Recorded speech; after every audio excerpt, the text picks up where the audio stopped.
Good afternoon, ladies and gentlemen. We are back with Tailosive Tech live on YouTube. Good evening out in Missouri. Thank you, Nicholas, for tuning in.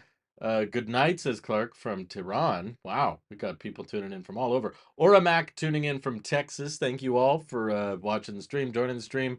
Yeah, I've got some questions from Tailosive Tech Pro members that we'll get into in a little bit, but I wanted to kick off the live stream, of course, with what's in the title and thumbnail. If you're new here, I'll just remind everybody that we're not trying to talk about just the title and thumbnail for the entire length of the stream. That would get old very fast.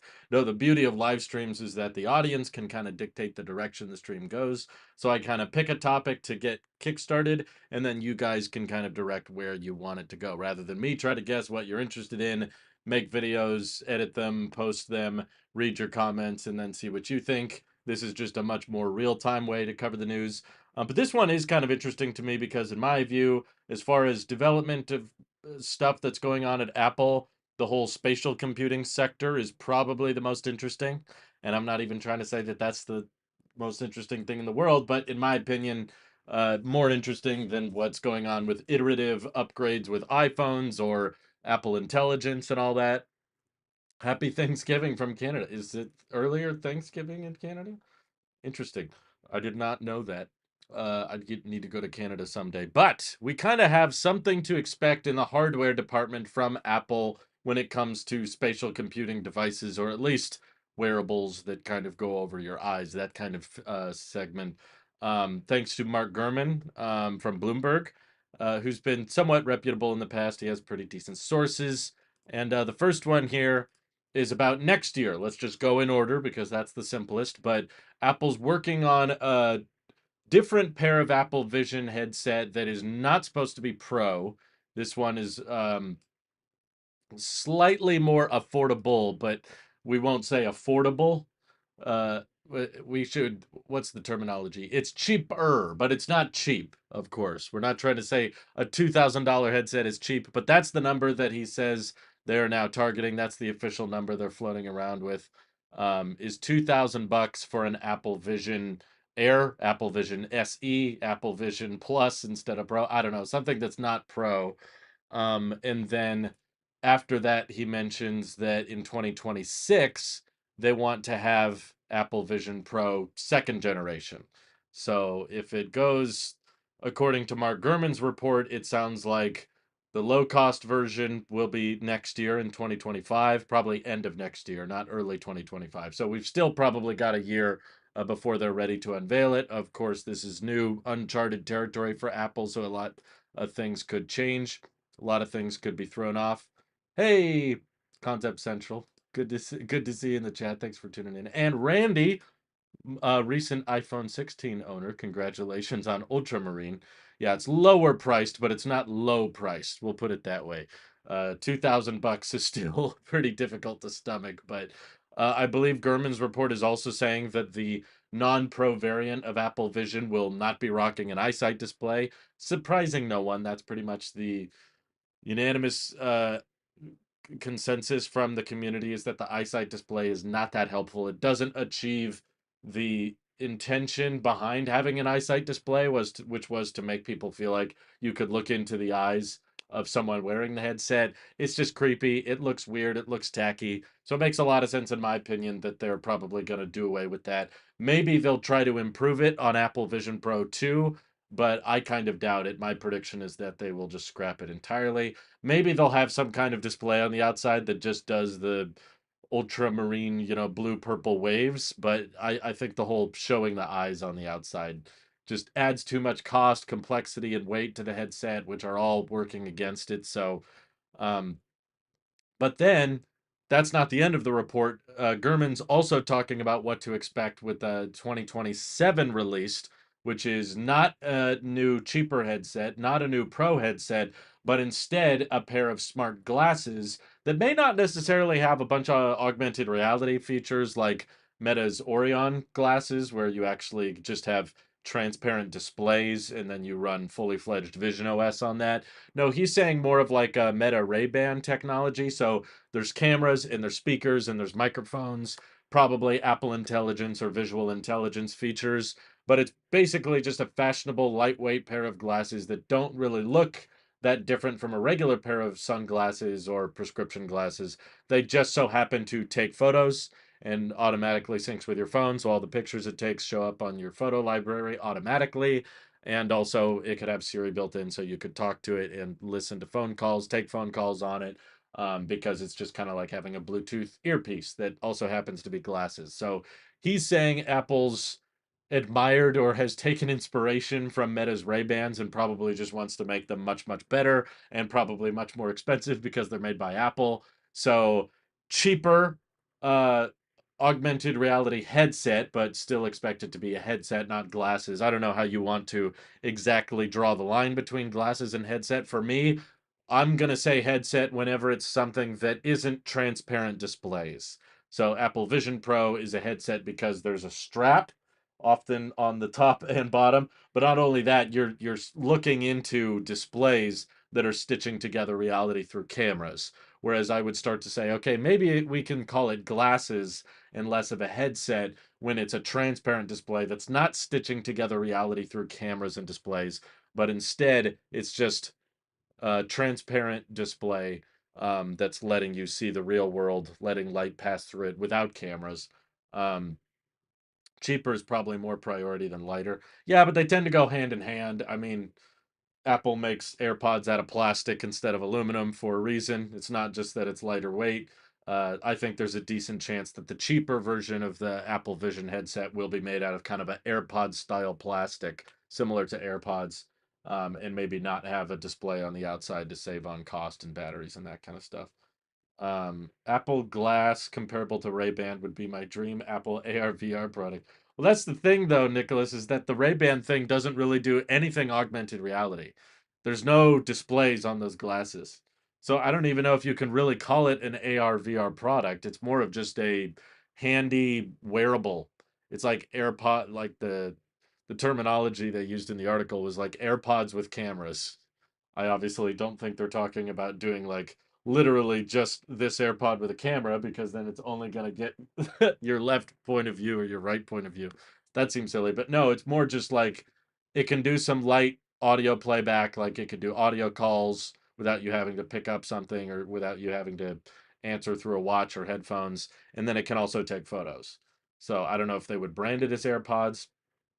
Randy says, I'm very interested in those glasses. I'm just sad to say that we've got to wait till 2027 for Apple to catch up to where Meta is basically already today. Um, I'm doing well, Visualizer. Thanks for asking. I had a really good day. Really good day. Um, yeah, so I'm happy to chat with you all.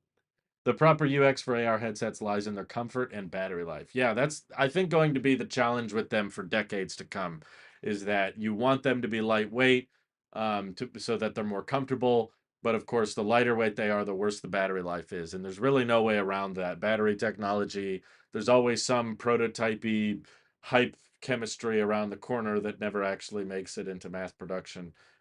Do I think they'll ever get Apple Vision Pro down to $1,000?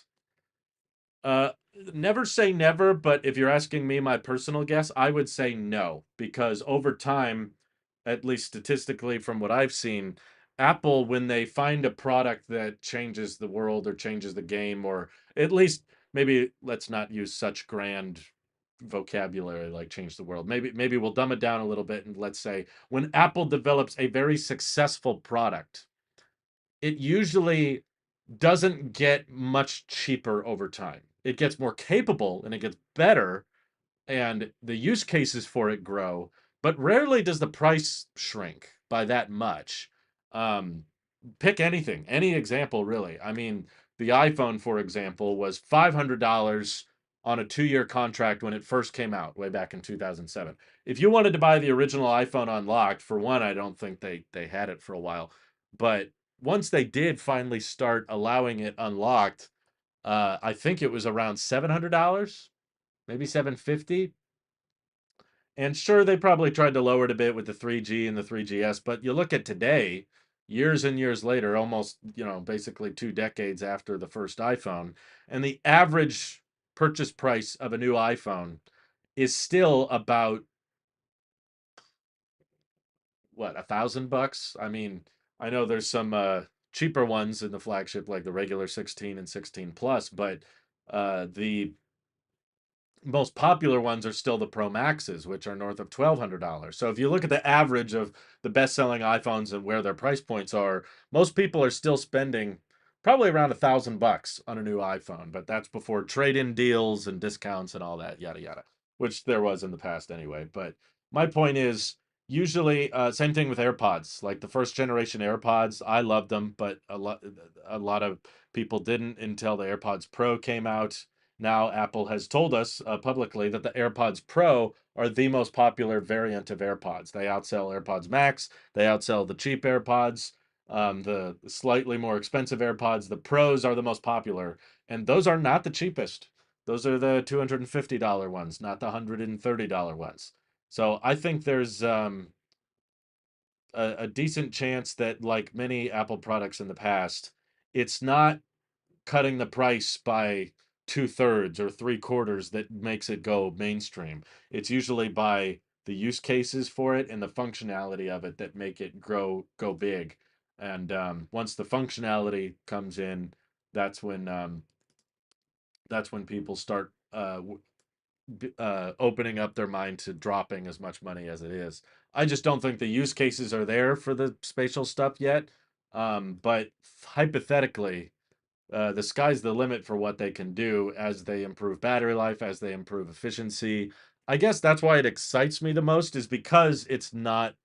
Um, there's so much room for improvement with Apple Vision Pro, and I don't really feel that way with really any other Apple product. What more can they do with AirPods? More color options, but longer battery life. Okay, big whoop. Um, they can fix AirPods Max. That's a whole other thing. But iPhones as well. iPhones have gotten so good now. The cameras are fantastic. The battery life's great. The displays are great. There's just really no reason to upgrade your phone. Same thing with iPads. Like, a lot of people are using iPads that are 6, 7, 8, some people 10 years old because it's an iPad at the end of the day. What else can it really do? You can spend thousands of dollars on a new iPad and still get 90% the same experience. Same thing with Apple Watches. By the way, Apple Watches have also gotten more expensive. I mean, there are cheaper ones now with the SE, but those aren't the best sellers. The data is showing the Apple Watch Ultra is outselling the SE. So the more expensive Apple Watch is actually doing better. So once again, once the capability is proven, people will justify the price. And if we get to the point where Apple glasses or Apple headset can start to replace every display in our life, like it can replace our TV, it can replace our desktop monitor, it can replace our laptop, it can replace our tablets. If it starts replacing, or even our smartwatches, if it starts replacing all these other things, then spending $2,000 or $3,000 on one product that can do the job that used to cost, you know, all those things put together, probably close to 2,000, 3,000 anyway, but you have to charge them all separately instead of just one device that can do it all. Um, I'm not hating on iPads. I'm just saying there's not much more for them to improve on. There's nothing wrong with a 2018 iPad Pro. Natiri, why are you hating on old iPads? I'm defending the old iPads. What's with the hate? Um, No, I don't even hate on iPad OS anymore because I've seen the sales of the iPad Pros and they're doing well. So I've acknowledged that and I've done it on camera and everything. iPads aren't for me. iPad OS doesn't fit my use cases or my lifestyle.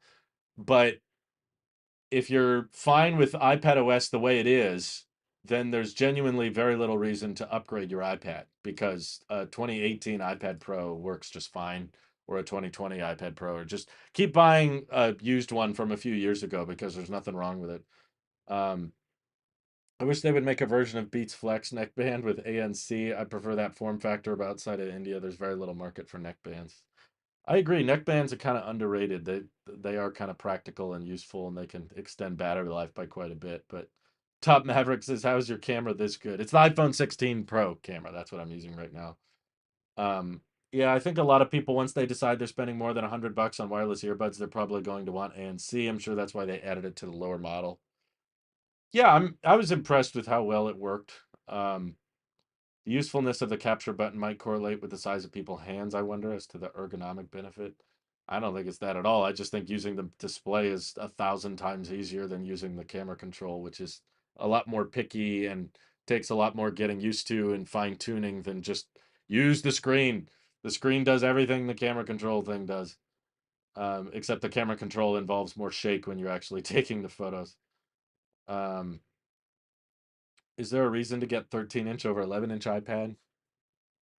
Not in my opinion. There used to be back when that you could only get the XDR display on the 13-inch iPad, but now that you can get the OLED display on either size and there's like a $300 price gap between them, yeah, I would just get the 11-inch one. Um, Although good sales don't always justify a decision in my mind. I mean, a lot of good business decisions are flatly bad for consumers, but I take your point. Well, I agree if the sales were doing poorly for the iPad Pros, then I would say like, yeah, this isn't good for them, but it was like, yeah, but people are buying it. People clearly want it for whatever reason. So Apple's supplying a demand. So we can argue whether or not it's a good demand, but that's not really our job to figure out whether or not people need those things, but they choose those things. Steve Jobs would not approve of the camera control button. Who knows? But who cares also? Steve is gone. It's not really up to him. And Apple's job is not to do exactly what Steve would have done. In fact, that was something Steve Jobs advised Tim Cook. He said, "Don't do what I would do."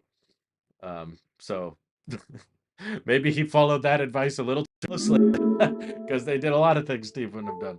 And there's probably a lot of great things Apple has done that Steve wouldn't have done. Um, Bart Jansen, thank you for 36 months of support. Appreciate that. Imagine an Apple TV with M1 running AI tasks from other Apple devices.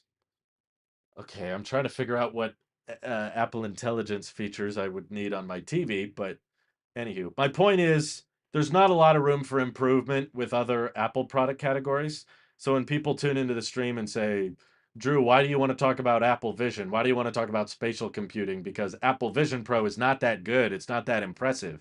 Yes, exactly why I want to talk about it, because there's lots of room for improvement and the sky's the limit for what it could be capable of with the right software and the right hardware improvements and advancements.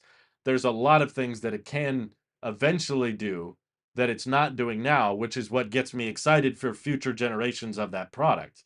I'm not that excited about the iPhone 17. I'm not that excited about Apple Watch Series 11. Why? Because it's going to be slight iterations, slight tweaks on what they already do. That's why I straight up couldn't recommend the Apple Watch Series 10 to anybody. In my opinion, it was objectively worse than the Series 9 or 8, which you can find much, much cheaper. It had thicker bezels and worse health sensor suite. Um, and I couldn't recommend the iPhone 16 because the iPhone 15 was 99% the same experience at a discounted price. So if I'm not excited about future AirPods, I'm not excited about future iPhones, I'm not excited about future Apple Watches or future iPads, uh, and Macs are just in the game of chip upgrades. That, in my opinion, the most exciting thing going on with Apple since they canceled the car project, if they were working on a car, that would probably be the most interesting thing. But because they're not working on a autonomous driving vehicle or a non-autonomous vehicle, just working on any car would have been interesting to me. This is the most interesting thing going on, and now John Turnus is taking over the Apple spatial computing sector, which excites me because he's did an amazing job with the Mac lineup. I think he's shown that he's willing to listen to customer feedback, and that's why he got rid of the touch bar, brought back MagSafe, HDMI, SD card slot, and he oversaw the transition from the Intel chips to Apple Silicon chips. So there's just a lot of good that we've gotten from John Turnus, and now he's in charge of the whole Vision Pro team and everything going on with spatial computing and Vision OS. So that gets me excited for the future because it's the segment of Apple that has the most room for improvement, and there's a lot to be gained from future follow-up models. Because yeah, that first generation Apple Vision Pro is really just a proof of concept because as a product it's not that great. $3,500 for something that's not very comfortable to wear with not a very good battery life, with limited software applications, with limited use cases. Yeah, that's why I'm like, let's dive more into this because there's a lot more it could be doing. And that's why I'm less pumped or excited about things like the HomePod. Like the HomePod basically does everything that it can do. Maybe if it supported Bluetooth connectivity, that would be refreshing and nice. But yeah, there's not a huge like margin for improvement. Like the sky's not the limit with the HomePod. Best case scenario, we get a display on the HomePod so that when someone rings your doorbell, it appears on there. That's about it. Not too excited about it. I think the iPhone has gotten to the point where it's so mature and it's plateaued with its new techniques that they're forced to add things to it that are not even that good just for the sake of them. Well, we got to have something. We have to make it sound like we did something. And that's what camera control feels like to me. It feels like, I don't know, there's not enough changes, so let's add something. Um, Nicholas, thank you for 15 months of support. He says, will we ever see a true replacement proudest from Apple? Tim Cook seems to be about enhancing the iPhone, not creating a product to replace it, as Steve did with the iPod to the iPhone. AR, VR does not seem to be that vision. I don't think you have to replace something in order to make a massive impact. Like, you could argue Steve Jobs didn't replace the Mac, but that doesn't mean that the iPhone was not a big deal. Quite the opposite. The iPhone had a massive impact on our world, and basically changed the way we interact with all technology and app stores and software and hardware. The iPhone reinvented the computer. But did that mean that the Mac was killed off? No, not really. But I think that's a false premise. It's a false milestone or false expectation that a lot of people in the community have, is that you can't make a influential or big product if it doesn't replace the present day biggest product. And for a while, the Mac was like the biggest bread and butter thing at Apple. That was like their big headlining product, was the Macintosh. And then they made the PowerBooks and the iBooks, and there were lots of different options for the Mac, and then they did the iPod, of course, which was successful. And then the iPhone came around and killed off the iPod. But the iPhone never killed off the Mac. But it was about finding a new form factor, finding a new use case for this hardware technology, um, that was still impactful. The iPhone was super impactful despite the fact that it didn't replace the Mac. I feel similarly about Apple's spatial hardware, like the Vision Pro or the Apple Vision Glass or whatever they end up calling the glasses. It can be very impactful. It can make a huge difference on our world and the way we interact with technology, and yet still not replace the iPhone. I think every year, and camera control is a perfect example of this, every year the iPhone is going to become more and more of a personal camera and maybe less and less of an actual phone. When Apple announces a new iPhone, they don't talk all day about how easy it is to text people and have phone calls. No, it's like a bigger and bigger portion of the event is spent on, here's how great the cameras are. We've improved the cameras with this, and we've made it more of a camera a device like this, and now the microphones are better. They weren't. That was kind of a lie. But still, they're putting time and energy into, hey, the microphones are better. Hey, the lenses are better. Hey, this captures more light. Now it's a fusion camera. Now it has better zoom. Maybe it has better ultra wide. Now we can crop in and lose less detail as we're zooming. All of that stuff. I think that the iPhone isn't going to be replaced, but it might become more and more of a camera product. Whereas the Apple Vision stuff is, of course, going to be much more of a visual. It's about what you see. It's not going to be as much of a camera focused device. It'll be a passively decent camera photo or video taking experience, but I don't think it'll ever replace the iPhone in that regard. Um, but yeah, you gotta. Rick says you guys need to aim way lower than replacing the iPhone. That is not happening. And I don't even think it's about aiming lower. I just think that it's a false premise that you need to replace the iPhone in order for it to be a big deal. It can be a big deal and not replace the iPhone. That's all I'm saying. It might transform the way you use your iPhone in the same way that now that we have iPhones, we probably use our MacBooks very differently than we used to. Before we had smartphones, you probably used your Mac, and people could justify spending 1,000, 2,000 bucks on a laptop because they need to do email, because they need to have instant messages, or they need to do photo editing or documents, or the kind of work stuff. But now there's so much you can do on your iPhone. Maybe a lot of people don't need to buy the fanciest Mac, or maybe they don't need a Mac just for email anymore. It's like, well, if I'm mostly just doing email and messaging, yeah, I could get by with an iPad, or I can get by with a phone. Doesn't change the fact that the Mac still exists. The Mac hasn't been replaced, but the iPhone was a big impact. Arguably, I would say much bigger. Yeah, I did see that 20 years later, 28 years later is being filmed on an iPhone 15 Pro. Doesn't surprise me. Apple's shot whole events on iPhones. iPhones have pretty good sensors, and it looked like to me that the 28 years later crew is attaching a lot of third-party accessories and lenses. What people fail to realize is that it has a lot more to do with lighting than it does the actual camera, and that's what Apple has proven, and that's what filmmakers are proven. It gets to a point where the camera sensor can't get all that much better, but it has much more to do with how good is the lighting, how good is the lenses that you're using. Um, what if asks, do you think VR and AR have a lot of growth potential in the future? What do you think the platforms for VR and AR lack right now that would lead to mass adoption? Yeah, that's kind of my whole point is that they can get way, way better than they are right now. I think particularly shared experiences, um, making it so that one person could be watching a regular TV while the person wearing the headset could be in sync with them watching the same movie. Um, Interacting with virtual content, with gaming and stuff like that could get way better. Um, More seamless synergy between our existing hardware. Like, I think there's still a lot that could be done. There's practically nothing right now that they've done with this, but there's a lot that could be done with adding to the smartphone experience with the headset. Like, if you looked at your phone and the headset just pasted as a display on top of it, um, so that it doesn't look all blurry like it does if you try to use your iPhone with Vision Pro on right now.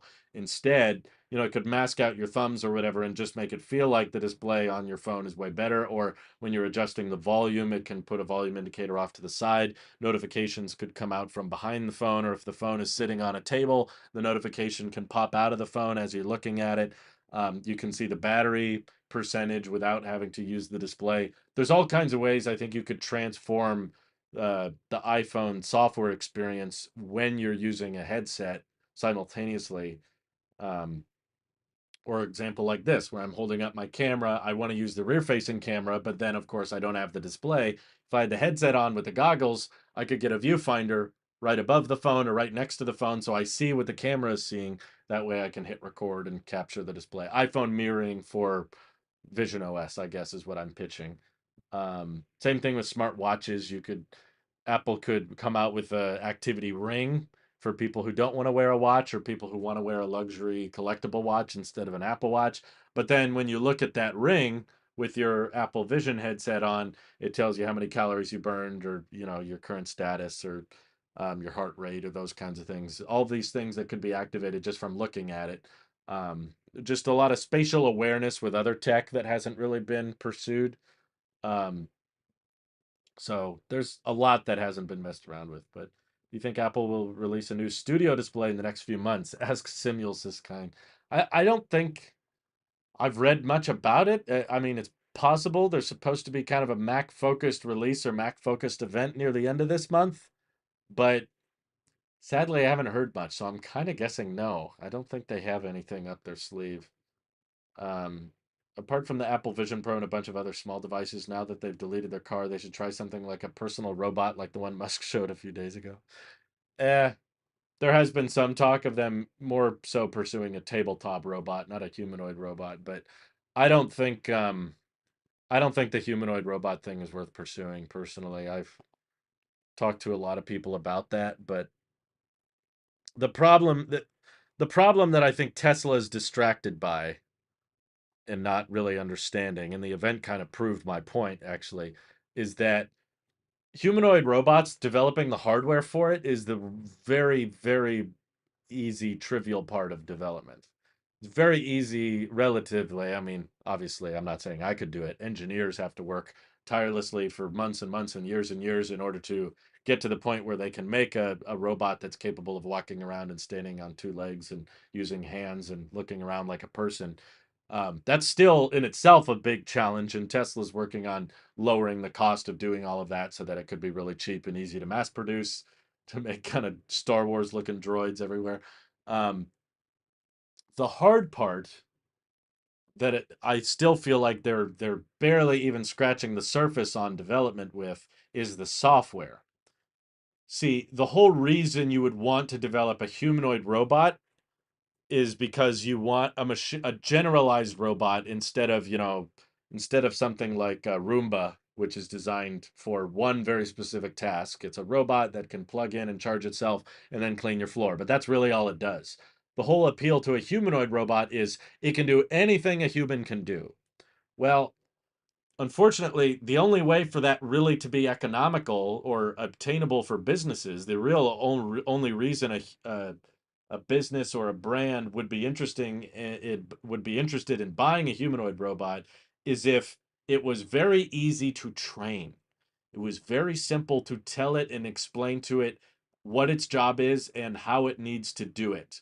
Um, so that it was just as fast as learning as a human would be, if not faster, because if it takes longer, then it's going to cost more on the upfront to get implemented. And there's, it's a robot, so there's always things that are going to break and need service. So a company's really not going to be interested in it unless they can train it fairly quickly. Otherwise, they're just going to grab a human to do it.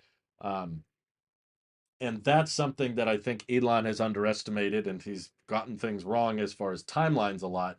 He does amazing things, but one thing that I think he's underestimated is how much data and how much time machine learning and AI tends to need, and neural network training needs, to get good at something, like as good as a human. And that's really the only way that that humanoid robot can be practical, is if it just can learn things as quickly as a human can, so that you can tell it to do anything you need and it can just do it like a human would. And I haven't seen much evidence or much proof that AI learns, or neural nets learn in the same way as humans do. There's more similarities than just manual coding, which is what most robots do. Um, so I get it that people call it neural net training because it is kind of simulated on how the human brain works, but it still fundamentally learns very, very differently. I'll give an example because this is a very relevant one. But back in 2019, Tesla had an event called Autonomy Day, where they showcased how they have all these specialized, custom built, full self driving computer chips built in all these Teslas on the road already. And they're training, they're doing self driving, and they're going to use all of these millions of miles of data. Now they probably have billions and billions of miles worth of self driving data. And they're saying they're going to use all of that data to make the cars better, and learn from the best drivers and ignore the bad drivers, and figure out what is causing people to intervene and what's causing people to make mistakes, and just simply don't do that.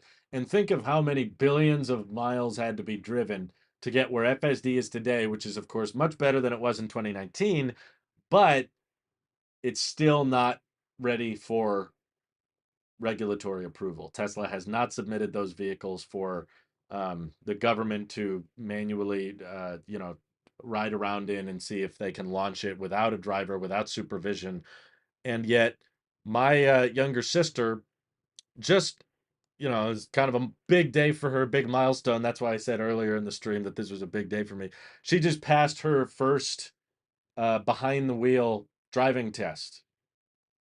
Okay, she's 16 years old and she just passed that. We're really happy for her. She was practicing a lot. We were teaching her and trying to get her all prepared for the test. And, she had to pass the writing test, and we had to do professional driving lessons and that kind of thing.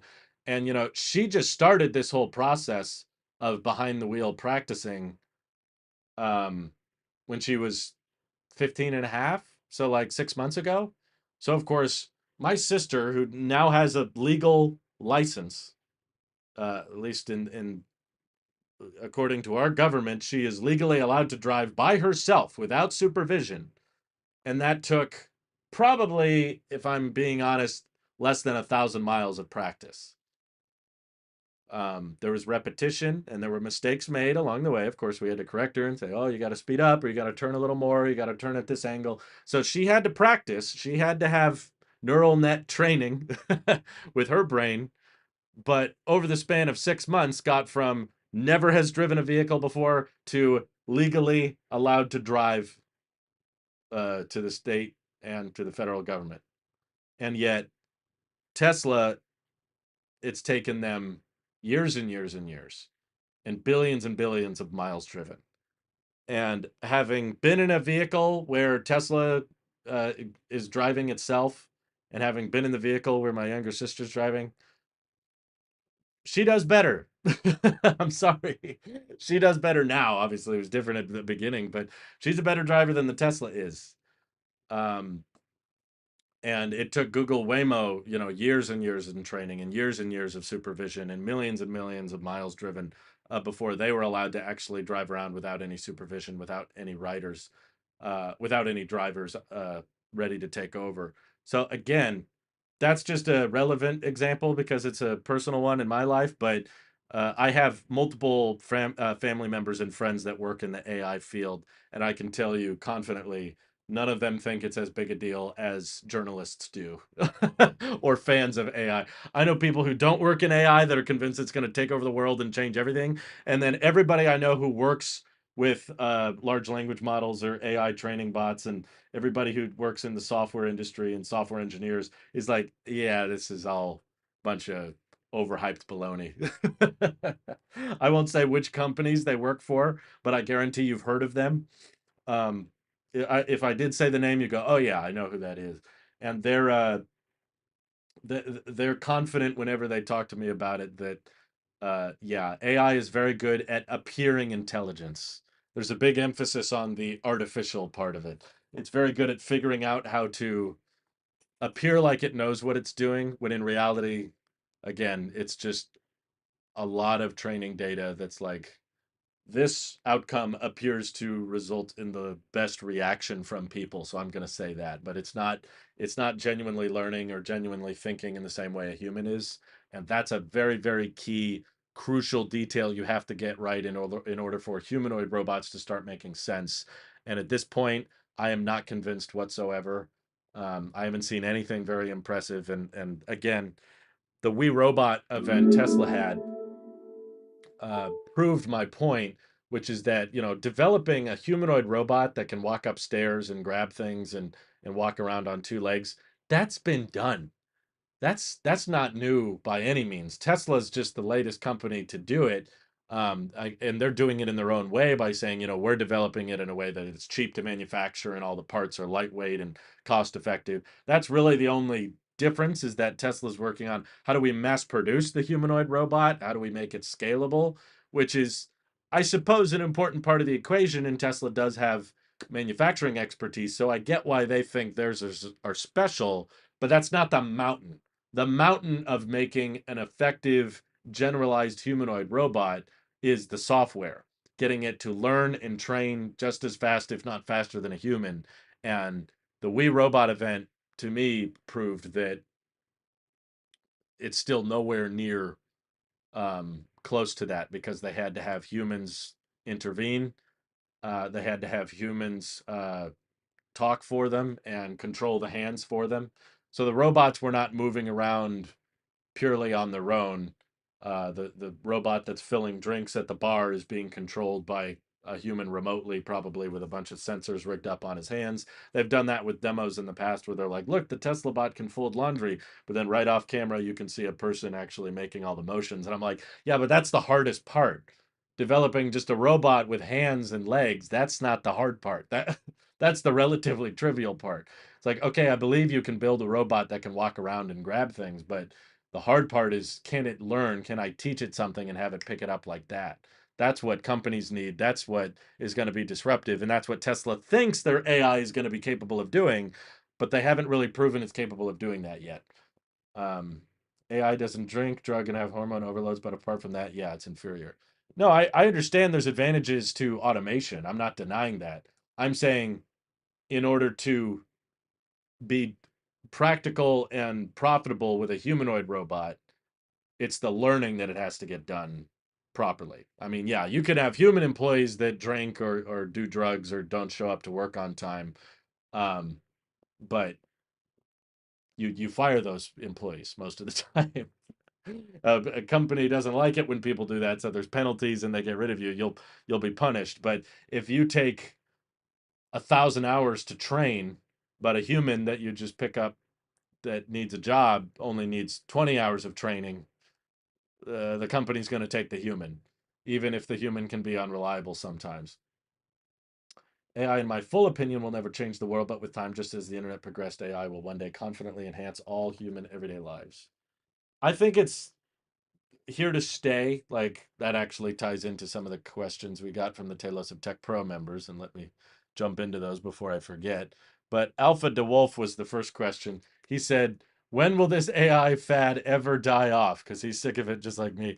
I don't think the AI technology itself will ever die, but I do think that the marketing of it will tone down eventually. Right now, that's just the most interesting thing going on, I suppose. And it honestly feels like it's more about the investors than it is the consumer. I don't think, at least for Apple, it changes much for the consumer. But it's so the investors know that Apple is catching up with everybody else. We're doing AI stuff too, because investors were like, AI is where it's at. That's why OpenAI got all this investment, and that's what Google's doing with Gemini and Microsoft's doing and Meta's doing. So you guys need to be doing that too. So Apple's overhyping the Apple Intelligence stuff just to please the investors, in my opinion. It's not really for the consumers, which is a shame.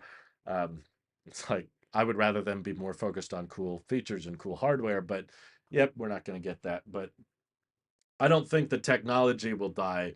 The technology will be around, but it'll eventually blur into the background and not take up so much of the marketing. I think right now it's taking up a very disproportionate amount of the marketing material where Apple is acting like iPhone 16 is built for Apple Intelligence from the ground up. And it's like, no, it's not. It's a slightly tweaked version of the 15, and it has slightly more neural cores than before. That doesn't make it, as big a difference. It takes 6 months to train one individual to drive. If even if it takes 10 years to train AI to drive, once it does, millions of cars will be able to drive. That's the difference. No, I get it. It's a lot more scalable and repeatable, but my point is they learn differently. Don't detract from my original point. I'm not saying it's wrong to try to develop self-driving cars. I'm all in favor of it. I want robo taxis. I freak out whenever I go to the Bay, which is pretty regularly now, and I see Google Waymos driving around with nobody in them. I'm like, "Oh, that's so cool. That's so exciting." And I want that for our future. All I'm saying is at the end of the day, they learn very fundamentally differently, how the AI learns versus how a human learns. And the only reason to build a robot that is shaped and behaves like a human with arms, 5 fingers, and 2 legs and 2 feet, the only reason to build that is because you believe that the AI will learn just as quickly or just like a human.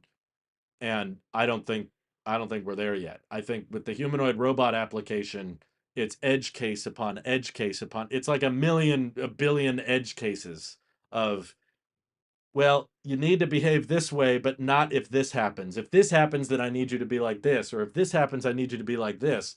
Um, I actually think more specified robotics, like a robotaxi, like a Waymo, or like a Tesla Cybercab, or like a Zoox vehicle, that actually makes more sense. Um, it's like design a vehicle not to be driven around like a human. Like, I guess a better example would be, I think it makes more sense, like J Money said, that by the way, thank you for 30 months of support. He says you would think the car's 360 field of view would help it. And it does, to be clear. There are many applications where an autonomous robotaxi, even today, like FSD or Waymo, will perform better in one situation because it's got at least 8 eyes constantly looking around it. And like you guys said, the AI will never get drunk, it will never get drowsy, it will never get distracted. It's got 8 eyes surrounding it.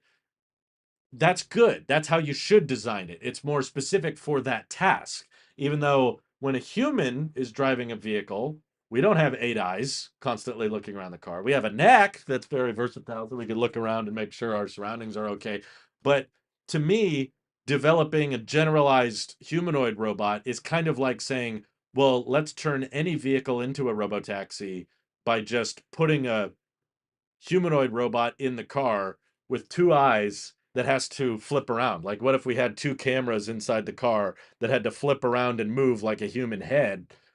It's like, no, you don't want like motors and actuators shanking around, moving around like the human head. No, the cameras are cheap and you can put wires to them. Just put cameras on the back, put cameras on the front, and let those cameras see way better than a human ever could. And let them see in the dark and let them see in poor visibility, and build a robot specific for that task. Build a robotaxi specifically for being a robotaxi. Don't just try to emulate the human driver. You can design the vehicle all around the fact that it's autonomous. That's the way to do it, in my opinion. That's a lot more practical than developing a humanoid robot and say, we're going to be able to teach this thing anything, and it will just learn as quickly as a human can. I wish I saw evidence that they're doing that, but I've watched several different humanoid startups and I all see them hitting the same wall. It's like they all start with the hardware and they all think that the hardware is the tricky part. They're like, okay, let's develop a prototype. Let's have some demos where the prototype picks up a backpack or picks up a box or hands you a drink. It's like, okay, wow, look, the humanoid robot is working. But it's like, yeah, but it's being controlled by a person because we can't get the robot brain to think and act and learn like a human brain. We can make it appear like it is with large language models and with neural net training, but it's really not. And that's why Tesla is still having to rely so heavily on remote controlled human tracking because you need a lot of data to train AI to do very specific tasks. My uncle, I won't give away too much, but my uncle kind of works with this kind of neural net training and AI software development because he's a software engineer and he's been for many decades. And the example he used, which I thought was very helpful, was a human understands context way more naturally than any machine, even the smart AIs, even the chatbots, even the you know, machine learning, neural net, whatever. Even those, because he said an example with a human is you show it a fork. If you showed a human a fork and you said, hey, okay, listen, this is a fork. Got it? A human's like, okay, I get it. That's a fork. Then go, this is a spoon. And the human goes, okay, I see it. That's a spoon. There's a fork. Here's a spoon. Got it. Here's a plate. The human's like, all right, I get it. Here's the plate. Here's my fork. Here's my spoon. I understand. That's generally how a human brain kind of thinks. But with a robot, with neural net training and machine learning, if you're talking to a Tesla bot, for example, you go, okay, here's a fork. And the robot goes, okay, I got it. This is a fork. And then you hand it a spoon. And you go, here's a spoon. And it goes, okay, I got it. This is a spoon. And this is also a spoon. So now I have two spoons. And you go, no, no, no, no. That first thing is a fork. And you go, why is this a fork? Because they both are made of metal. They both have a curvature at the end, a little divot, if you will, for scooping up food. They both have these rounded backs. They both have rounded handles. Therefore, these both must be spoons. And then you have to feed it 10 more images, 10 more videos of what a fork is before it understands the difference between no, no, no, no, fork, spoon, fork, spoon. And then you introduce a plate and it goes, that's a huge spoon. Then you have to explain, no, that's not a spoon. This is a whole different thing. Here's 100 pictures of plates. So you understand the difference between a plate and a fork and a spoon. So he said, that's kind of a dumbed down example, of course, because I'm no expert in this field, but all I can tell you is what I've seen and what development usually goes much, much slower than people anticipate. And it's always the software. It's never the hardware when it comes to humanoid robotics. But what was more impressive in your eyes? SpaceX achievement over the weekend or Tesla's with the Cybercab? Either way, what an amazing week from us. Oh yeah, but for me, easily the SpaceX achievement. I know I don't really have a space channel, but for those who don't know, I was extremely impressed by what SpaceX did. I think it was on Sunday. Was that just yesterday? Wow. It was pretty early in the morning, but yesterday it was the first ever in the reusable rocket industry that the first stage booster basically went back exactly to where it took off. By the way, that's never happened before. I know we've seen rockets land with the Falcon 9, which is an incredible feat of engineering in itself, but they never land exactly where they took off from. They land at a launch pad or they land on a drone ship in the ocean. This is the first time. For one, it's also a Starship booster, so it runs on completely different engines than the Falcon 9, completely different fuel that's possibly to be fuel that's using compounds that can be found on Mars. So that's why it's kind of a big deal. It's also like the most powerful rocket booster of all time. And they were able to catch it mid flight with the control tower that it took off from. So it comes back to the tower, and with these two arms, literally, it just grabs it in midair. And this is the first time they've even attempted to catch a rocket booster, which is 15 stories high, by the way. It's basically like a giant flying Statue of Liberty. It's never been attempted in the history of mankind by NASA, by Boeing, by Russia, by anybody. And they were able to fly it all the way back, and the booster arms were able to catch it. Um, and yeah, there were people saying it was impossible, but the truth is it's just never been attempted. And it's crazy to me that SpaceX was able to do it successfully on their first attempt.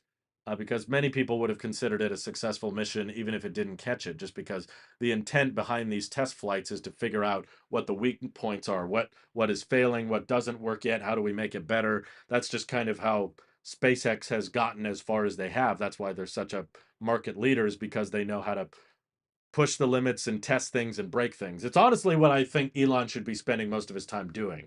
I think he spends way too much time on Twitter and on Tesla. I think he should spend all of his time on SpaceX and Neuralink and the Boring Company.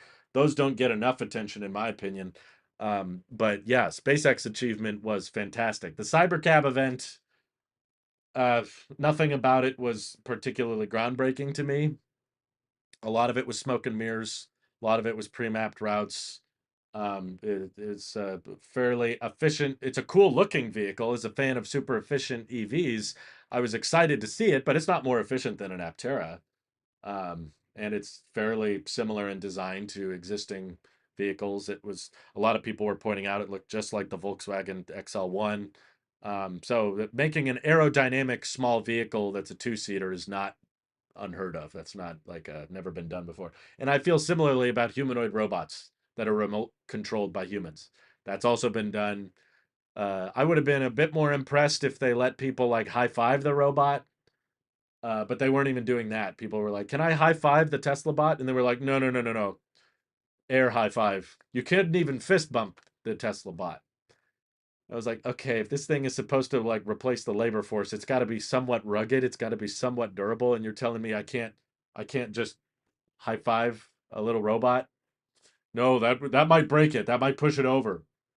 It was probably a liability thing, but I don't know. It's just nothing with the humanoid robot has impressed me yet. It's all just kind of like it walks, it talks, it can pick up things. Wow. And I'm like, that's like, I don't know. If the goal of making a generalized humanoid robot that can learn and do things just like a human learns and does things, that achievement is like climbing to the top of Mount Everest.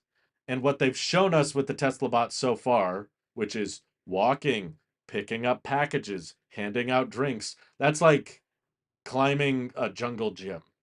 It's like, okay, it's climbed the jungle gym, but it's still got to get to the top of Mount Everest. That's kind of how I see development. Whereas what SpaceX did yesterday with the super heavy booster being caught in midair, that's like that's huge. That's game changing because it puts the rocket booster right back where it needs to be refueled so that it can launch again within the hour, which is a very, very key, crucial part of figuring out lower cost to orbit, making space travel more affordable, is figuring out how to make it rapidly reusable and recyclable. And the fact that they did that on their very first attempt is kind of mind blowing. So yeah, I wasn't tweeting or posting much about it because it doesn't really go with the tech stuff I normally tweet. But that was an amazing milestone for SpaceX. That's definitely the coolest thing he did. Um, uh, anyway, that's kind of a side tangent, but that's a huge spoon. They use two giant spoons to catch it. Right, exactly. I still wonder what exactly we will end up doing with everything SpaceX does. I don't think the Mars missions are going to be as sought after or profitable as Elon does, but I do think that there's a lot of industry that could come from space tourism, lunar tourism particularly. I think that the moon could basically become like Las Vegas. You look around when you go to Las Vegas and there's like nothing. There's, it's just this desolate desert. But here's all this development in casinos and industry and enterprise that went in there that turned it into a destination, even though it's really just a big desert. And I think that you could basically do something similar with the moon. Because it'd be a ride in itself just getting there. It's not that far away, so you could have internet access, and you could go there and come back within a week or two. You could be like, I'm going to go to the moon for a couple weeks and come back, and you don't have to worry about bone density or losing too much muscle mass or being too far away from home. You go to Mars, like you suddenly can't have phone calls or FaceTime calls anymore. Like the speed of light won't let information, even if you covered Mars in Starlink satellites and you had Starlink satellites going all the way between Earth and Mars, it's just they get out of sync with each other. you could only the shortest you could do a Mars trip is about 2.5 years because they end up on opposite ends of the solar system. So at certain times of the year, you couldn't even send text messages to people back on Earth without having to wait 15 minutes, 30 minutes each way. Hey, Dad's in the stream. That's cool. Lower cost to space travel makes other stuff possible. Mining on the moon, Mars, asteroids. Yeah, I don't know what else there. I don't know what much there would be to do in regards to mining, but I just think SpaceX is all about like, it's a private company, so they're constantly figuring out what's the revenue stream. So if there was some proof that we could find something on the moon or Mars or asteroids that was super valuable, like gold or platinum, then there could be an industry built around it. But so far, there hasn't been much evidence that there's a lot of valuable minerals and stuff to pull from out there. Whereas if we turned it into a tourist industry, we turned it into something fun, then there could actually be a revenue stream for it. That's why SpaceX was so focused on Starlink, was because Starlink wasn't just space travel or space stuff for the sake of space stuff. It was we could flood the atmosphere. We could flood not the atmosphere, but the outer.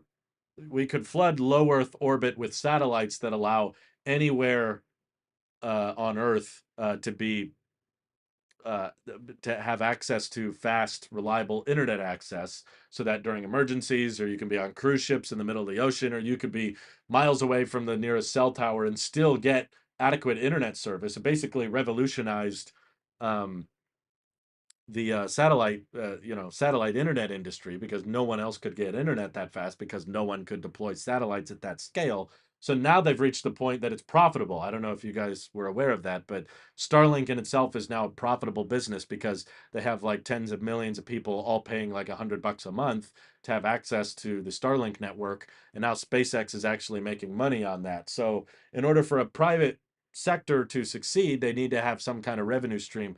Elon's theory was that there would be people willing to pay money to go to Mars and live there. And I just personally don't think that's going to happen. I think that it's too far, it's too disconnected from the rest of humanity.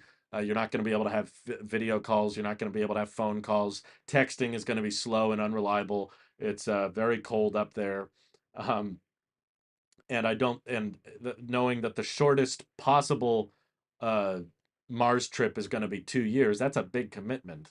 I don't know if everybody's going to be comfortable going 2, 3, 4 years when they go up into space and they're in zero gravity for months at a time. Now you got to worry about bone density and muscle mass. Um, it's a it's a lot of work and it's very isolating and it's theoretically fairly dangerous because basically there's no law enforcement up there. So if people lose their mind, whoever has the strongest punch basically calls the shots, and you can't arrest a person if they start being abusive up in space or up on Mars. I think there's all kinds of issues with traveling to Mars when it comes to the human factor. But with the moon, it's a lot closer. You can have internet access on the moon. You can have FaceTime calls with people on the moon. You can have phone calls with people in Hawaii to the moon. You can have a star-based resort on Earth where you hang out and then you go to the moon for like a week and then come back. And you're only in space in zero gravity for a couple days, and then you can jump around in low gravity on the moon, much lower gravity than Mars, by the way. And you can hang out up there. You could have super crazy basketball games where people can jump 30 feet in the air. And just because it's closer and the time commitment is much less and the internet connection would be much better, that's why I personally believe there's a lot more that could be done with just building a fun uh, Las Vegas style experience on the moon. Mars would be a lot more challenging though. That's basically like, do you want to give up your life and friends and family for the next 4 years? Um, Helium-9 would be a fuel for fusion found on the moon, mining where there are fewer people to affect. That's a good point, Dad. I didn't think of that. Dad also says colonies on Mars would have to be self-contained. If a resource is found, it could be self-supported. It could be. I just don't think the demand will be very high. Like there will be scientists maybe that are willing to go up there and have a job and have a role, but I could see people 5 months into the zero gravity journey realizing that they can't call their loved ones and have to wait longer for text messages to send in a era where we already are battling with attention spans. Elon is figuring that people are going to pay money to move to Mars. That was his original grand vision, that you would spend $200,000. That's the dream scenario, which of course never happens. In the dream case scenario, he thinks you will go out of your way to spend $200,000 to move to a cold desert so you can mine stuff. I don't think that's going to happen. And you don't know all those people around you, everybody on the Martian colony. If one guy annoys you, you can't move away from him. You're stuck with that guy. If some guy annoys you on the spaceship to the moon, you just you can just put up with him for a week and then you're done and you go back home. Just be like, okay, I'm not sitting next to that guy again. With Mars, it's like, oh, I'm stuck with him for the next 4 years. That guy's kind of annoying. And I can't even call home and call my parents or call my kids or call my sister and be like, boy, this guy is really driving me nuts. You can't have a phone call anymore. You go to Mars. I would not move to Mars, no. At least not at this stage of life. No, I got too many friends and family members here I wouldn't want to leave behind. Maybe I reached a point where everybody I ever loved or cared about was gone and I was all that's left and I only had 5 years left of my life. Maybe that'd be fun. I don't know. Probably not. I don't know. I think Earth is pretty cool. We got oceans and waterfalls and it's really fun to hike here. You want to experience Mars, just like go out in the middle of Utah desert and drop you off and act like you can only breathe through scuba gear. I just don't think humans are meant to be away from Earth for extended periods of time without some massive terraforming going on. Maybe when a colony has been set up so they have oxygen enclosed canopies and trees and water and all that. But then again, it's like, well, cool. You spent all that money and time to just make it more like Earth. I don't really get the whole personally, I don't really understand the whole like we need to have a backup planet in case things go wrong with Earth. I'm like, I mean, Earth would be a lot easier to fix up than Mars. Earth might have a lot of problems, but at least we could frickin' breathe here. Can you imagine how much work it's going to take to turn Mars into a inhabitable planet without, living within little bubbles and domes everywhere, which of course could be easily damaged and again is not that large and so even a massive dome isn't going to hold as many people as planet Earth. um Miners, prison colony, miners making money for a short term, 5 to 10 years, come home and retire. Yeah, it just doesn't sound very fun to me. We're having a hard time getting people to work at Burger King. Imagine getting them to commit to 10 years on a desolate planet. Ugh, I don't know. There's a lot of things on Earth I would like to experience before I go to Mars. It's like living at a mall. Imagine being on a planet where you can't take your shoes off and feel the touch of grass. Imagine not being able to go swimming, swim in a pool, on a hot summer day, go to a lake, go on a boat, go canoeing in a river, play in the snow, climb a tree, smell like fresh air, hear the birds chirping in the woods. All of these things you'd have to say goodbye to. You wouldn't get that anymore. You'd have to listen to replays of it on your headphones, on your Beats Studio Pros. I don't know. I don't think Mars would be fun, but I could do the moon. Yeah, I just got be gone for a couple weeks, jump around up there, play some games.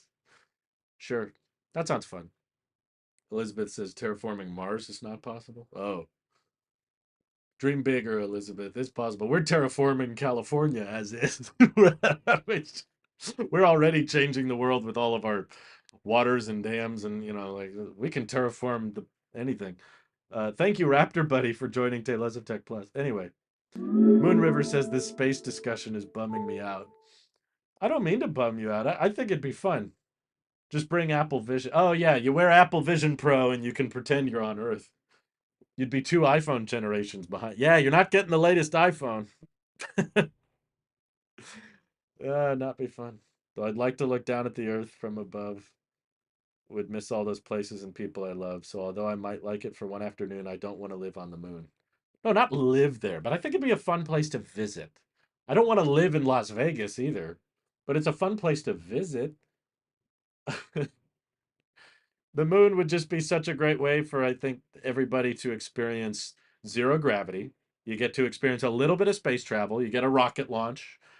I think that's like a Disney ride, and once it's safe and consistent and reliable. I mean, think of the G forces you experience on a roller coaster, and then on a Starship rocket. You strap in, your seat goes back, and you feel the rumble of the rockets, and you fly into space, and then you're in zero gravity, and it's really quiet. And there's probably games up there you can play, and you could play ping pong without a board, and now you're just hitting the ping pong back and forth. You play around in zero gravity for a few days. You get to the moon, and it's like a big fun Las Vegas thing there. I don't know. There's casinos.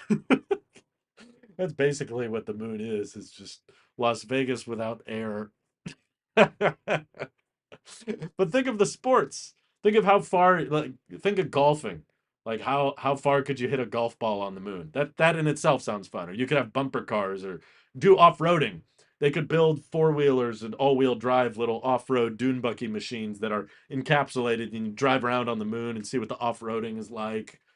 All kinds of fun stuff you could do up there, and then after a week or two you're done. You just go home.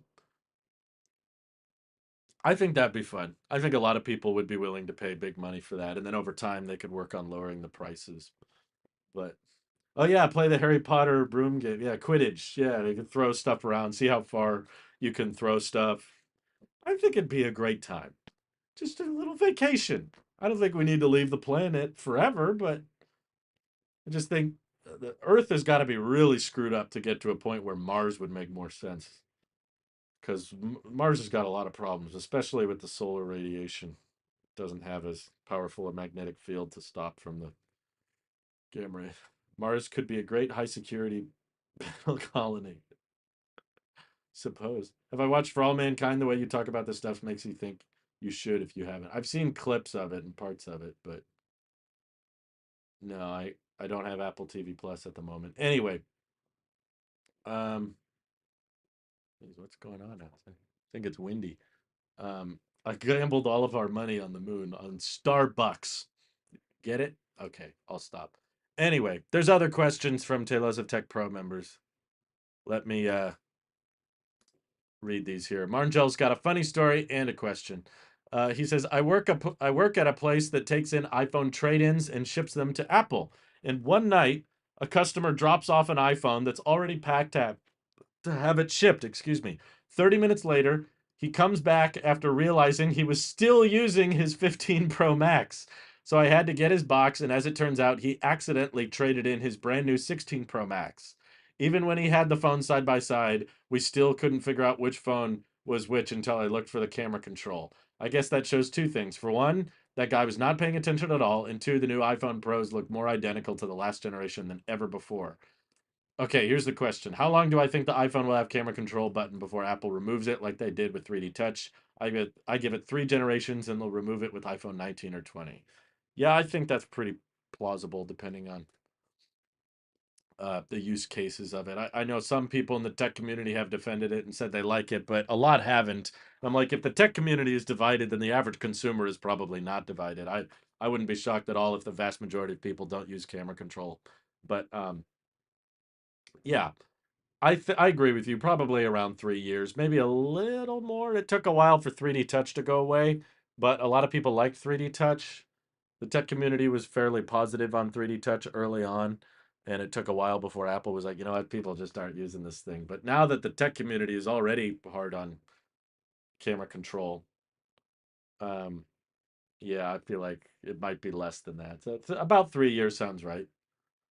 Um, Outer Space Australia. Well, there's a lot less spiders on Mars, I hope. Um, Imagine having beef with someone and getting flying sidekick to Jupiter.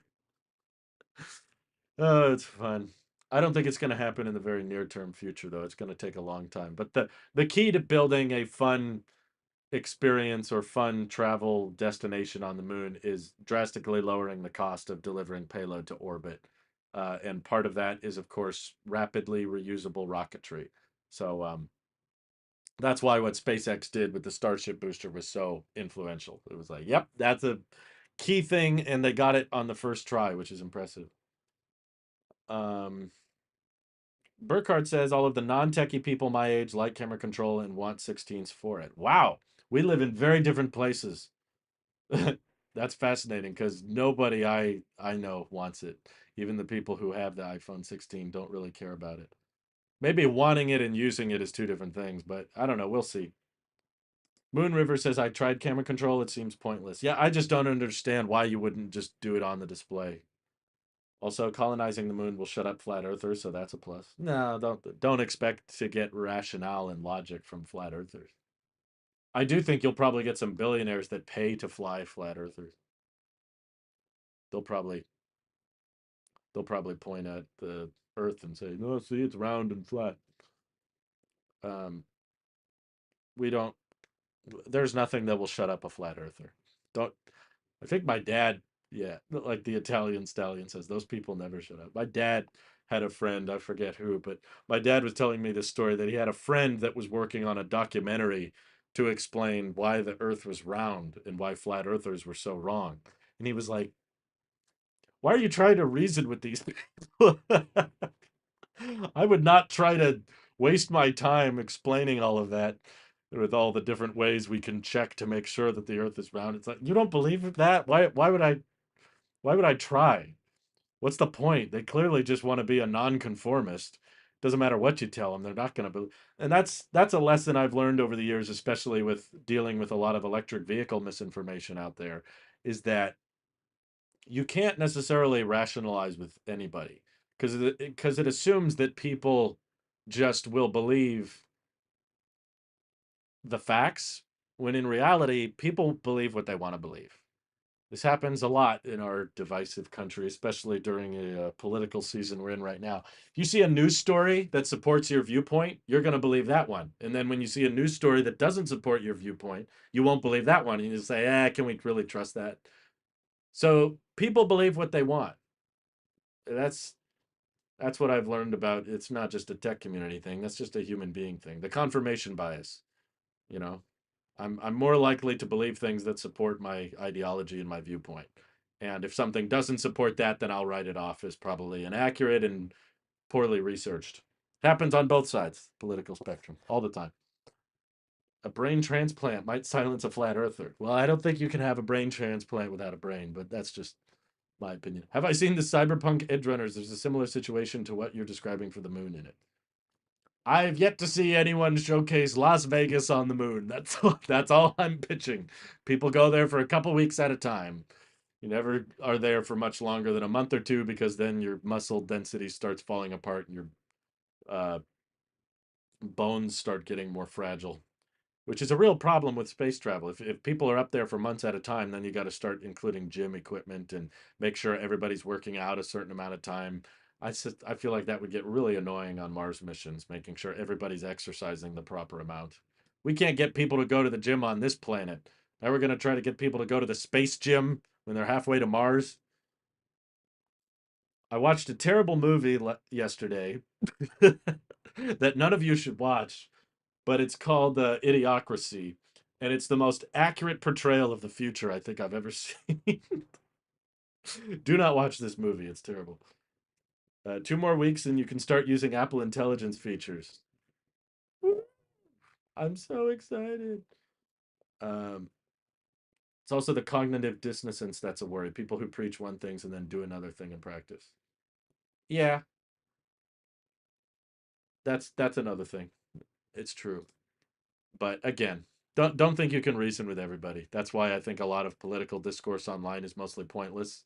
Is because it's like you're not gonna stop believing what you're believing, and you're not gonna stop believing what you're believing, but you're gonna argue all day with this person about why they're wrong, and you're just gonna make the other person feel even more right about their opinion. So we just got a lot more stressed. Our heart rates went a lot higher, and we got angry, and we wasted time instead of saying nice things to people we love or hanging out with people we care about. Instead, we just spent all of our time being mad with strangers on the internet. I'm like, why don't you just keep all that crap to yourself and vote how you're going to vote? And, if you can find someone who you can rationally and respectfully debate with, good for you. But I feel like that rarely happens, at least on the internet. Which will happen first? Apple removing camera control or Tesla putting Robovin into mass production? Uh, Removing camera control is not that far away. I would say only 3 or 4 years. So definitely, I think the Robovin is going to be even later than the Roadster. The Roadster was supposed to come out in 2020, and we're going into 2025, still no Roadster. So that's 5 years late. And I think the Robovin's going to be even more challenging to get into production. Oh, you're right. I'm going home to rethink my life. You want to buy some death sticks? Did the Cyber Taxi have a trunk? I'd totally get one if it had a steering wheel and a trunk. Oh, yeah, it had a massive trunk. I'll pull up a picture of it here if you want. It was actually bigger than the trunk in my Model 3, despite the vehicle being smaller than my Model 3. I think this one's it. Let me pull it up here. Check that out. It's massive. It's basically just pure trunk behind the seats. Lots of storage space. You could fit so many bodies back there. I mean, pieces of luggage, excuse me. What did I say? Apple doesn't need to remove camera control. They just need to make it solid state and move it to be more ergonomic. The problem is, as you make it more ergonomic in landscape, it becomes less ergonomic in portrait. And I think the data Apple's going to see over time is more likely just going to show that nobody uses it anyway. They might tweak it a little bit. You're right. Maybe next year they'll tweak it, or the year after that they'll move it a little bit, or they'll make it just solid state. But in the end, I think they're going to realize that just nobody's using it, and they'll get rid of it to save on cost and make manufacturing easier. But I think we had another question from Nicholas. Oh yeah, I saved this for last because unfortunately the answer is not that interesting. But Nicholas Linthicum says, "What was Louise's first impressions when she started using your old iPhone 15 Pro? It was not a Max, by the way; it was just a Pro. Must have been miles ahead from the iPhone 10 she was using. Has she come to appreciate all the smaller day-to-day benefits from making such a jump? Can't wait to see the video where she gives her thoughts. Just curious on her initial impressions for the meantime." Yeah, this you're not going to like this answer, but she really hasn't cared much at all. She's made very few comments about it. She's complained, if anything, because the 15 Pro is 128 gigs and the iPhone 10 was 256 gig. That was the one compromise she made. So when she switched over, she was like, "It keeps telling me it's filling up with storage," because obviously she moved a bunch of her photos and videos over. I'm like, "Yeah, I'm sorry I didn't get the 256 gig." She was like, "Oh, we should have gotten 250." And I was like, "How do you like the dynamic island?" And she was like, "The what?"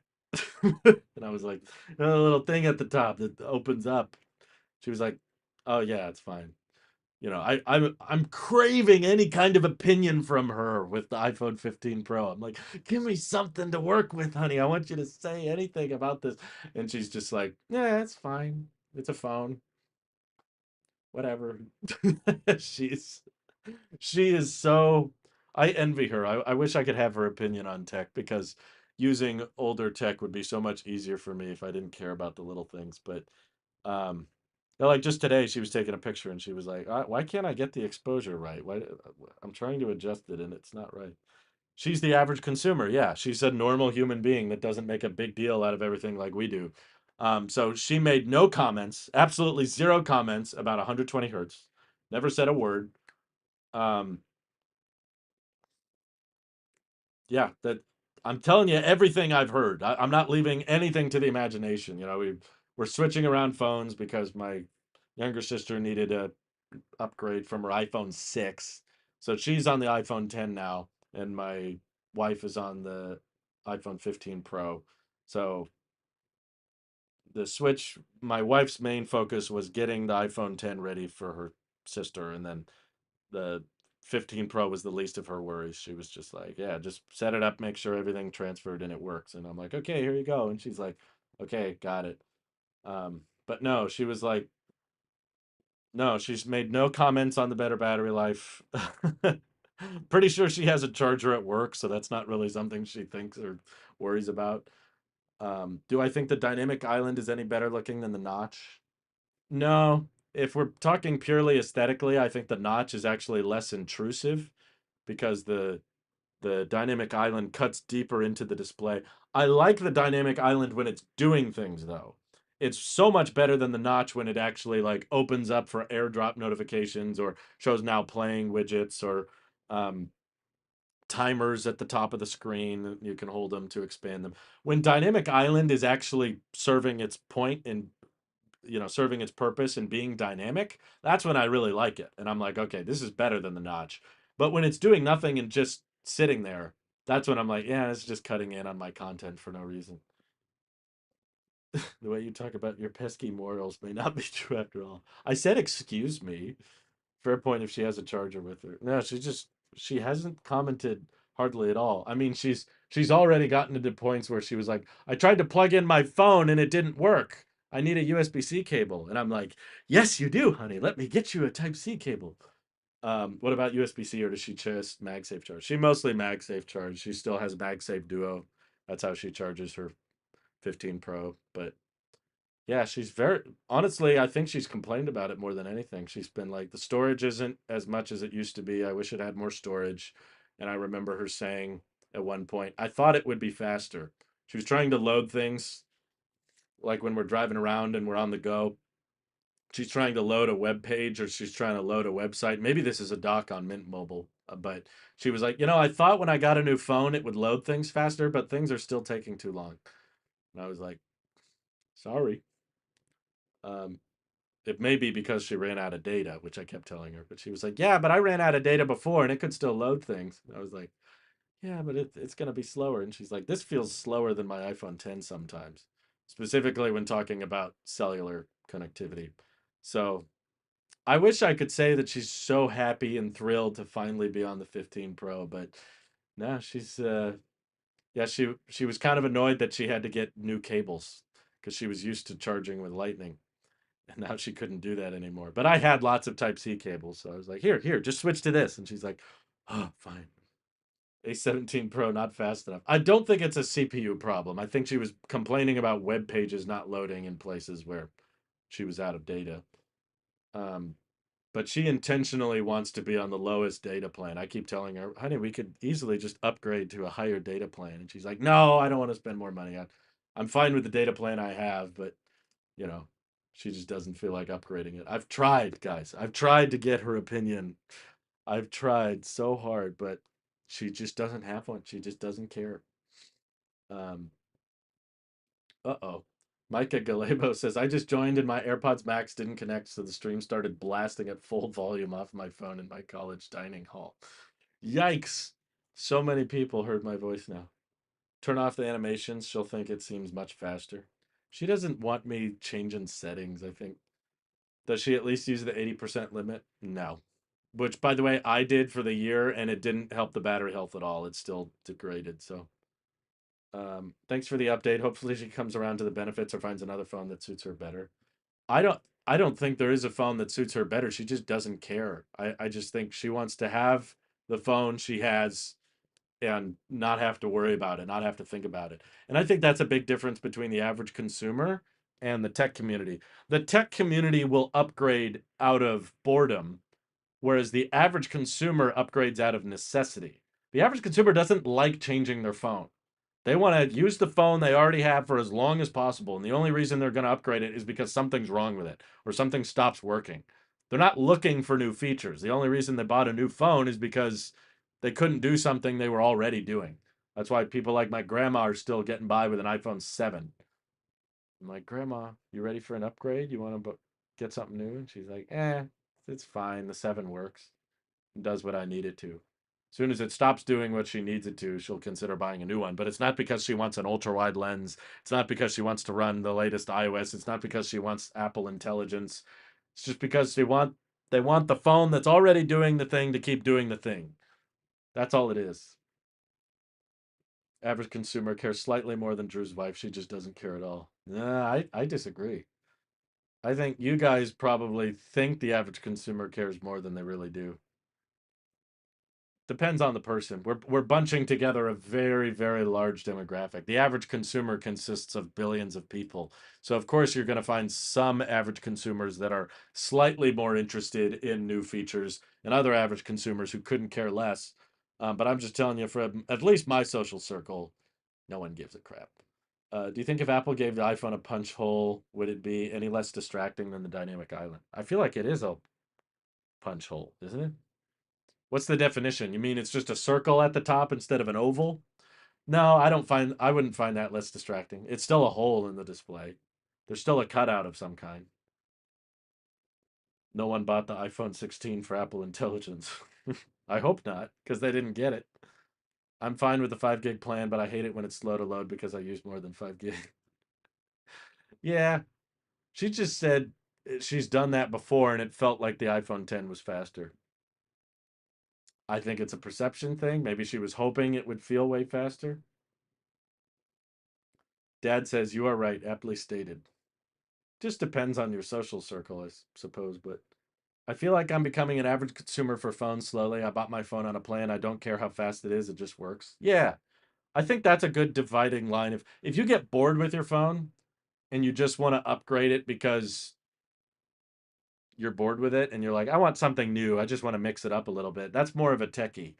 But if you're the kind of person that's like, I'm going to keep using this phone until it stops working, then you're an average consumer. Um, my dad says I have computers from 1999. Wow, those computers are about as old as me. You have computers older than that, I think. We did on a live stream. But no, I think that's rumored to happen. Top Maverick with the iPhone 17 Pro, they're going to put the Face ID sensors underneath the display, and then it'll just be a circle at the top instead of an oval. But again, it's not a big change. It's still going to be a cutout at the end of the day. There's still going to be something obtruding on your content, and there's still going to be a dynamic island at the top. So, do you think smartphone appliances are like toasters or microwaves? Well, for a lot of people, yeah, they already are. Why do you, why would you go out of your way to upgrade your toaster unless something was inherently wrong with your current toaster? I don't know. I work for a major grocery retailer and we're finally getting tap to pay. My region gets it next week, exactly 10 years after Apple Pay launched. There are still places I go that don't support tap to pay. It's quite mind blowing. And even the places I see people um, that have tap to pay, a lot of people will still pay with a card. They will still use the chip reader, even though they could tap the card. It's hard to get people to change their mind on things. Raptor Buddy says, are you going to be reviewing the Pixel 9 Pro anytime soon? I'm constantly looking at the secondhand market because I am constantly considering when I review the Pixel 9 that I might want to keep it. I'm not saying I definitely will keep it, but there's a chance I fall in love with it and I want to hold on to it. Um, and if there's a chance that I keep it, I want to make sure that I get a really good deal on it. So I won't be buying it brand new from Google because that's the fastest way to get the maximum amount of depreciation. So I'm looking at the used secondhand market, which there's already been quite a bit of depreciation. I think I've seen every week I'm checking the prices, by the way. I'm just holding off on pulling the trigger. But I've seen some prices go down to, sorry, I think I just saw something. That was weird. I've seen some prices go down to like 800, $900 for the I'm wearing a shirt right now that's older than Drew. That's funny. Um 800 $900 for the 9 Pro or the Pro XL. I think I've seen a few listings already go below 1,000. But I'm also kind of holding out for Amazon Renewed because if you buy through Amazon Renewed, it's like a 90-day return window. So I'd I want to have a longer term review experience. I don't want to do the typical just I buy the phone for a week and then I do the review video and say whether or not I'm keeping it. I want to review it for a while. I want to give it a good honest try. And I think if I could prove my wife doesn't want me to switch to Android for the record, but if I could prove to her that I could use it for 2 months or we could live with it for 2 months, she might be more accepting to the idea.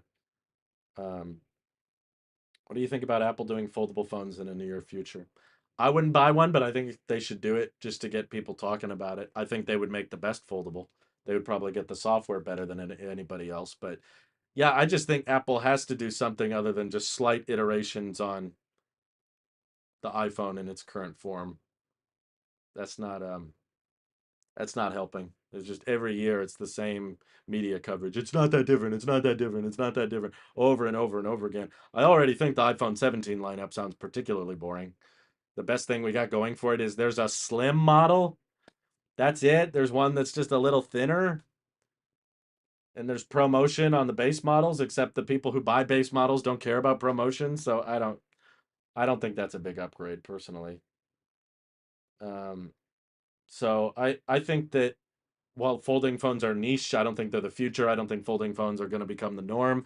I do think Apple should make one just because for the media attention, just to mix things up a little bit. Apple, come on. You can't just keep doing like slightly better chips, slightly better cameras, slightly better this and that. It's like, no, just rethink the form factor a little bit. Just show that you're trying something new. That's kind of why Samsung did it. Ask Taurus if you can sponsor with their latest Pixel cases, then make you give you the phone. Uh, I still don't. I don't want two phones. Um, yeah, I guess I kind of already have two phones. I forget about the doozy sometime. Wonder if I could find a good left hand on the second hand market. My left hand doesn't work. I'm sorry, James. I'm laughing, but that's not funny. Honestly, there's a chance that I would step down to the normal model. You could, but again, why buy the iPhone 17 when you could probably buy a 16 Pro or a 15 Pro for less money? You'd still get the 120 hertz, and you'd probably get the faster USB-C port. Apple should try new things, even if they're not the most popular thing. I don't think an OLED M4 chip iPad Pro is a game changer. That's a specific niche. Like people who want to spend $3,000 on an iPad. There's not a lot of people that want to drop 3 grand on a tablet, but Apple has an option for those people. So similarly, there's probably not a lot of people that would drop $3,000 on a folding iPhone, but Apple should have an option for the people that feel like doing that. That's just how I feel. But um, or the Pro because I think 5X is worse than the 3X. Yeah, you'll get a 3X on a 15 Pro, but you won't get it on an iPhone 17. I've seen the trifold Huawei phone. It does look crazy, but again, it's a Huawei phone, so I'm never getting that. Clearly, the public believes you judging by sales.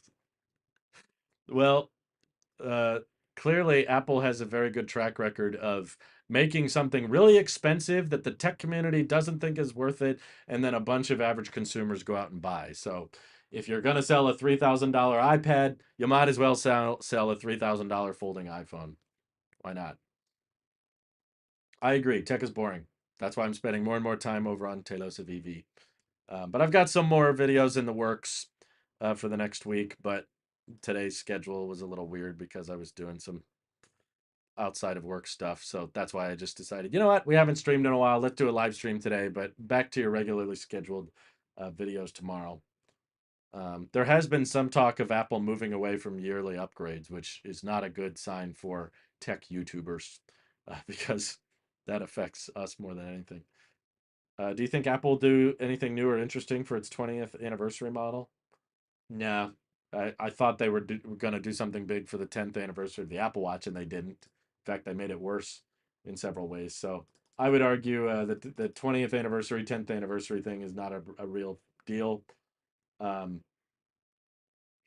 I'd drop the $1,000 on the folding iPhone, and then I'd pick up the $3,000 and use it elsewhere. I'm not even saying I would buy one. I'm just saying I think it'd be a good idea for marketing reasons. I would rather Apple make a niche, super expensive folding phone that most people don't buy than over promise on Apple Intelligence features, which is what we're getting now. Just to have something different, just a new form factor to see if some people like it. I think it'd be cool. I think it'd give the tech community something to gnaw on for a while. Be like, okay, here's Apple's take on a foldable. Here's what we like. Here's what we don't like.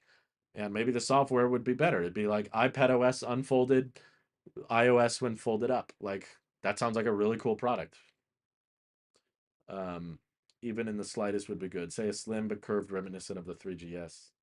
Ooh, I didn't like the 3GS because it wobbled too much being all rounded. But I think there's a decent chance the 17 Slim is a folding phone and it's just a flip phone, and it just is goes back and forth like that. It's not like a hamburger, but more of a what is it? Hot dog? No, that doesn't sound right. It's more like a Galaxy Z Flip and less like a Z Fold. But maybe next year they'll have a fold ready.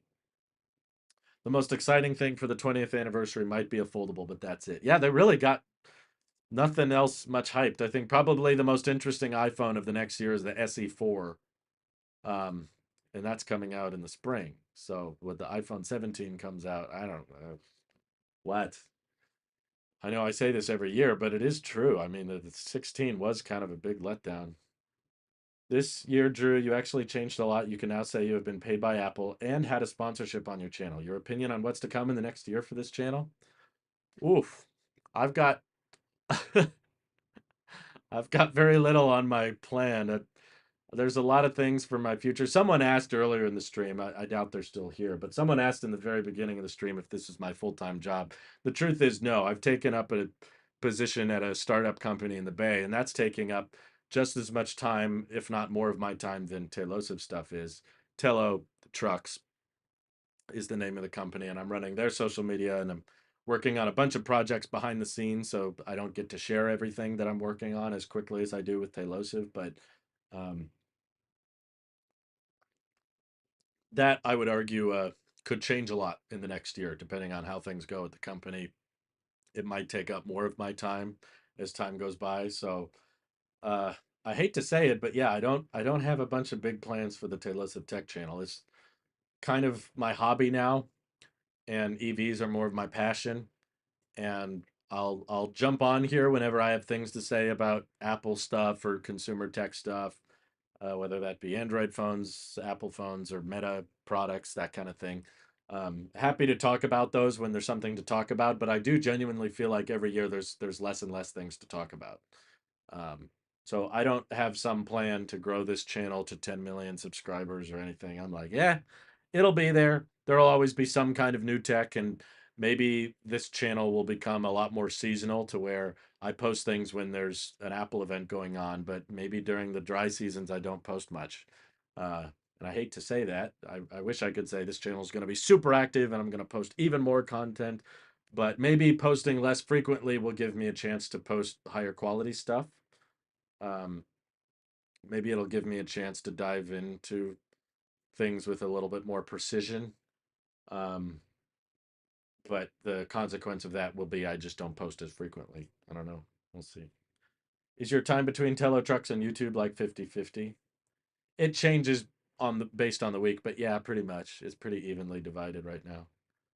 Um, Personally, I think the SE branding should stand for simplified edition based on where the past SEs have been going. Yeah, I agree. Simplified edition is nice, although the marketing team may not like that term.